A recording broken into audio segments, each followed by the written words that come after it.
Hujan deras mengguyur jalanan malam itu, lampu kendaraan berpendar samar di aspal yang basah. Suara deru truk tua yang dikendarai Bagas memecah kesunyian malam, ban meluncur di jalanan licin yang sepi. Bagas adalah sopir truk sederhana dari desa kecil di pinggiran Jawa Timur. Hidupnya keras, penuh debu dan perjalanan panjang antar kota, tapi ia selalu menatap hidup dengan kesederhanaan dan kejujuran. Malam itu, takdir menuntunnya ke sebuah kejadian yang akan mengubah hidupnya selamanya. Di tikungan jalan, Bagas melihat sebuah mobil sedan terguling di pinggir jalan, lampu hazard berkedip lemah. Tanpa berpikir panjang, ia menepikan truk dan berlari menghampiri mobil itu. Di dalam mobil, seorang wanita berseragam polisi, Arum, terjepit di kursi, wajahnya pucat, tubuhnya gemetar. Bagas panik, tapi naluri kemanusiaannya lebih kuat dari rasa takut. Dengan sekuat tenaga, ia membuka pintu yang ringsek dan menyeret Arum keluar. Tubuhnya basah kuyup, tapi ia tak peduli. "Bu, bertahan, saya tolong," teriak Bagas sambil menahan tubuh Arum yang nyaris pingsan. Arum menatap Bagas samar-samar, suara parau keluar dari bibirnya. "Tolong, jangan biarkan aku mati, aku harus hidup," bisik Bagas sambil menggenggam tangannya erat, menenangkan setiap getar ketakutan di tubuhnya. Dengan keberanian yang spontan, Bagas membopong Arum ke truknya dan melaju menembus hujan menuju rumah sakit terdekat. Di sepanjang perjalanan, Arum hampir kehilangan kesadaran, tapi Bagas tetap menjaga agar tubuhnya tetap hangat, berbicara lembut agar tak panik. Sesampainya di rumah sakit, dokter berhasil menstabilkan kondisi Arum. Bagas menunggu di ruang tunggu, basah kuyup dan lelah, tapi hatinya lega karena wanita yang ia selamatkan kini aman. Beberapa hari setelah kejadian itu, Arum mengunjungi Bagas di garasi truknya untuk mengucapkan terima kasih. Ia masih lemah, namun tatapannya penuh rasa syukur. "Mas Bagas, kalau malam itu Mas nggak lewat, mungkin aku sudah tiada." terima kasih banyak," ucap Arum dengan suara yang gemetar tapi tulus. Bagas tersipu, tak terbiasa menerima pujian. "Ah, Bu, saya cuma melakukan apa yang seharusnya manusia lakukan," jawabnya sederhana, mencoba merendah. Dari situ, kedekatan mereka mulai tumbuh. Arum, yang biasanya tegas dan profesional, kini sering mencari alasan untuk bertemu Bagas. Kadang ia datang ke garasi, kadang mengajak Bagas ke warung kopi dekat kantor polisi. Sementara itu, bisik-bisik mulai muncul di desa Bagas. Polwan itu kok sering kelihatan sama Bagas? Nggak salah tuh?" celetuk beberapa warga dengan nada meremehkan. Tapi Arum tak peduli. Baginya, Bagas adalah pahlawan yang telah menyelamatkan nyawanya, dan rasa berutang budi perlahan berubah menjadi perasaan yang lebih dalam. Konflik mulai muncul ketika keluarga Arum mengetahui kedekatannya dengan Bagas. Arum sudah dijodohkan dengan seorang perwira muda bernama Bayu, yang kaya, tampan, dan berpendidikan tinggi. Saat orang tuanya mengetahui Arum sering bertemu Bagas, amarah mereka memuncak. "Arum, kau sadar nggak siapa dia? Sopir truk. Kau mau jadi bahan omongan orang sekampung," bentak ibunya.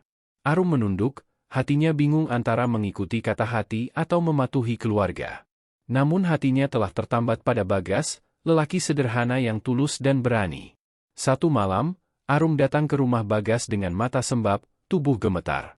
Ia menangis di pelukan Bagas, suara bergetar menahan air mata. "Mas, aku nggak kuat. Aku disuruh menikah dengan Bayu bulan depan, padahal hatiku bukan untuk dia." "Aku bingung, Mas," Bagas terdiam sejenak, menyadari posisinya sebagai sopir truk sederhana yang tak layak menurut standar keluarga Arum. Namun saat melihat Arum menangis hancur di pelukannya, ia tak kuasa menahan diri.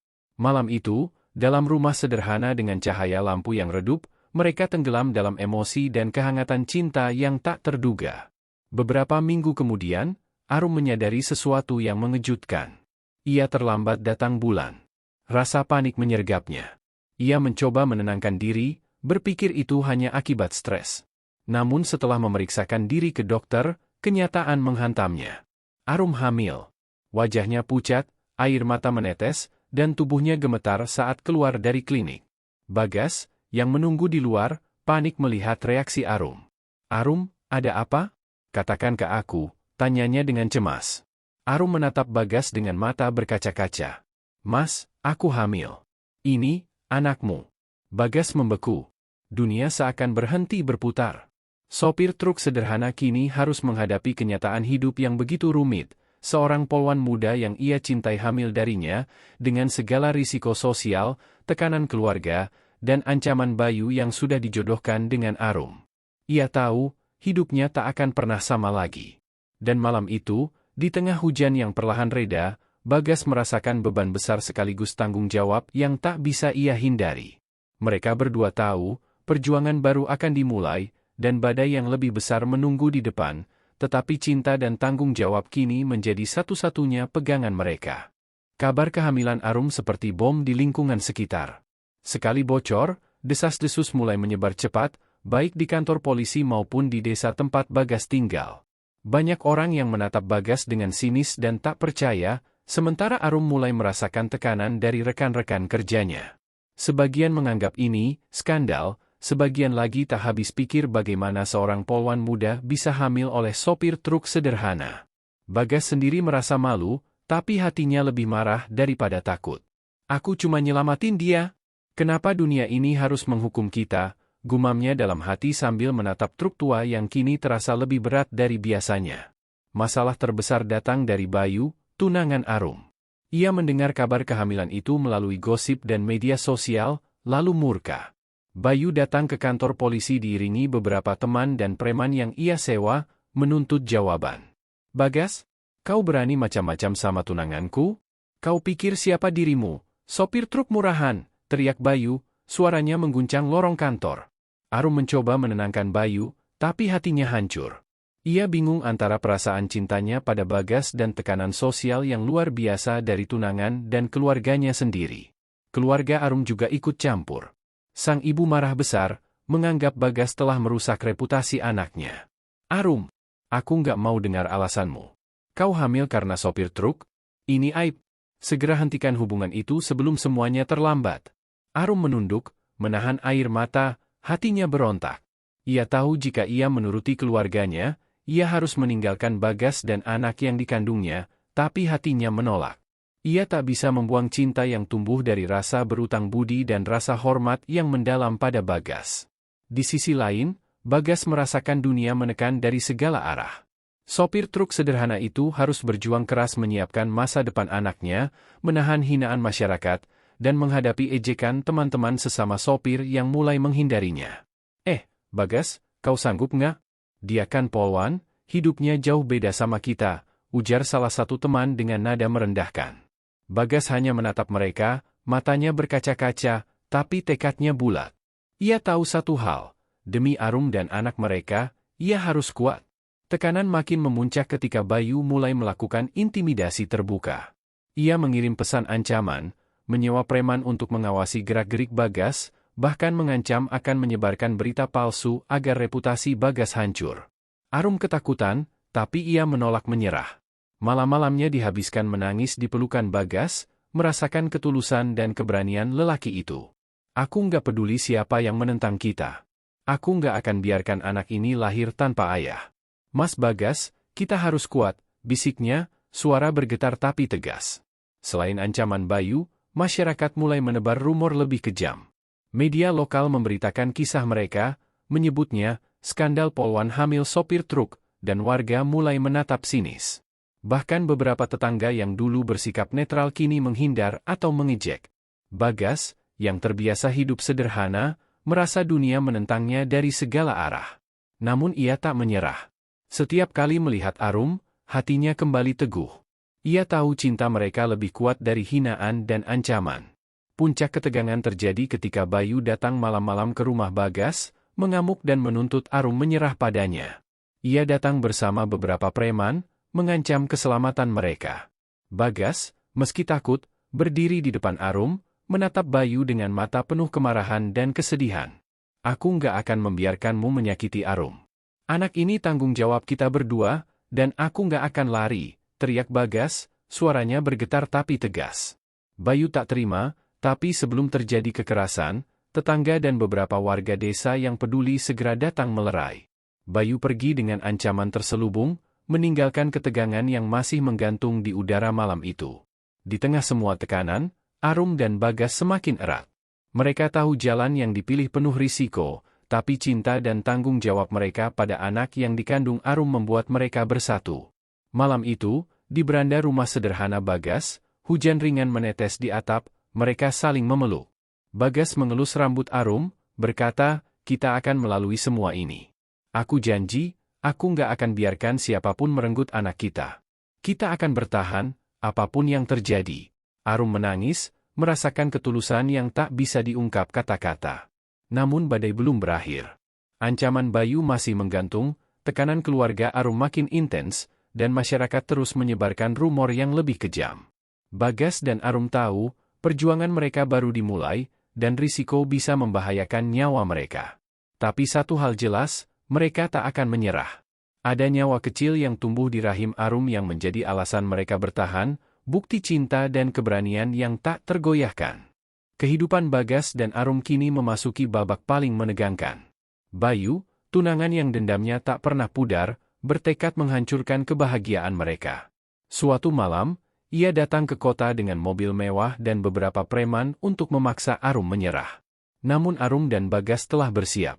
Mereka meminta bantuan teman lama Bagas dan seorang perwira polisi netral agar menghadang ancaman itu. Ketegangan mencapai puncaknya saat Bayu mengetuk pintu rumah Bagas dengan kasar, suaranya menggema di malam yang basah. "Arum, kau ikut aku sekarang juga," teriaknya. Bagas berdiri di depan Arum, wajah tegang, tangan terkepal. "Tak akan? Aku nggak akan biarkan kau menyakiti Arum maupun anak kita," teriaknya, suaranya bergetar tapi penuh tekad. Bayu tertawa sinis, meremehkan sopir truk sederhana itu. Namun sebelum ketegangan berubah menjadi kekerasan, sekelompok perwira polisi yang dipanggil Arum tiba, menahan Bayu dan preman-premannya. Bayu berusaha marah, tapi hukum berada di pihak Bagas dan Arum. Arum menatap Bagas dengan mata berkaca-kaca. "Kita berhasil, kita selamat malam ini," bisiknya.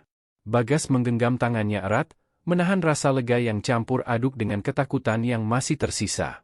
Keesokan harinya, kisah keberanian Bagas tersebar luas di media sosial. Video singkat yang diambil tetangga, menunjukkan Bagas menahan Bayu, menjadi viral. Banyak yang memuji keberanian Bagas dan keteguhan Arum. Bagas, yang semula merasa hina karena statusnya sebagai sopir truk, kini menerima dukungan tak terduga dari masyarakat. Arum pun mulai percaya bahwa mereka bisa melanjutkan hidup dengan aman. Namun, tantangan sosial masih ada. Keluarga Arum tetap menuntut Arum kembali ke Bayu. Sang ibu menolak hadir di acara resmi kantor polisi tempat Arum bekerja. Arum, lelah menghadapi semua tekanan, berbicara tegas. "Aku nggak akan menikah dengan Bayu. Anakku dan Bagas adalah prioritasku. Aku butuh keluarga yang mencintai kami, bukan memaksa kami demi kehormatan semu," ucapnya lantang di hadapan keluarga. Keheningan menyelimuti ruangan. Beberapa anggota keluarga mulai menunduk, menyadari tekad Arum tidak bisa digoyahkan. 5 bulan berlalu, kehamilan Arum semakin terlihat. Bagas selalu mendampinginya ke dokter, menyiapkan kebutuhan bayi, bahkan belajar memasak agar Arum tak kelelahan. Hidup mereka sederhana tapi bahagia, saling menguatkan di tengah sorotan masyarakat. Ketika Arum merasakan tendangan pertama sang bayi, air mata mereka jatuh bersamaan. "Ini, anak kita, Mas," kata Arum dengan suara bergetar. Bagas memeluknya erat. "Ya, anak kita. Aku janji akan menjadi ayah terbaik." Ketika tiba saat persalinan, Bagas tetap di sisi Arum. Tangis bahagia dan lega memenuhi rumah sakit saat bayi lahir dengan selamat. Anak laki-laki mungil itu menjadi simbol cinta mereka yang bertahan dari segala tekanan, hinaan, dan ancaman. Arum memandang Bagas dengan mata penuh syukur. Bagas menatap bayinya, merasakan kebahagiaan yang tak pernah ia bayangkan sebelumnya. Semua perjuangan, air mata, dan ketakutan terbayar saat itu. Bayu mencoba mengganggu lagi, tapi kini hukum menegakkan keadilan. Polisi bertindak tegas.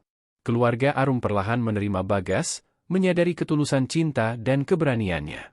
Warga desa pun mulai menghormati pasangan ini, melihat bahwa cinta sejati lahir dari keberanian, ketulusan, dan tanggung jawab, bukan status atau harta. Bagas yang dulu sopir truk miskin kini menjadi simbol pria pantang menyerah. Arum menjadi bukti bahwa cinta sejati bisa mengalahkan tekanan sosial dan kekuasaan. Di malam yang tenang, hujan turun lagi, lampu kota berpendar lembut. Bagas dan Arum duduk di beranda, bayi mereka tertidur di pelukan Arum. Bagas tersenyum lelah tapi bahagia, mengelus kepala istrinya. Kita berhasil, Arum, kita berhasil melewati semua ini, katanya. Arum menatap Bagas, menitikkan air mata bahagia. Ya, Mas, kita bertahan karena cinta, dan anak kita punya dunia yang aman. Di bawah langit yang basah, keluarga kecil itu merasakan ketenangan, tahu bahwa selama mereka saling mencintai, tak ada yang bisa menggoyahkan mereka. Kisah ini menjadi viral, menginspirasi banyak orang. Sopir truk sederhana yang berani menolong seorang polwan yang berani memilih cinta sejati daripada status sosial, dan bayi yang lahir dari keberanian dan cinta murni. Dunia mungkin menilai mereka berbeda, tapi hati mereka selaras. Cinta, keberanian, dan tanggung jawab mereka membuktikan bahwa semua bisa dihadapi jika hati tulus dan berani.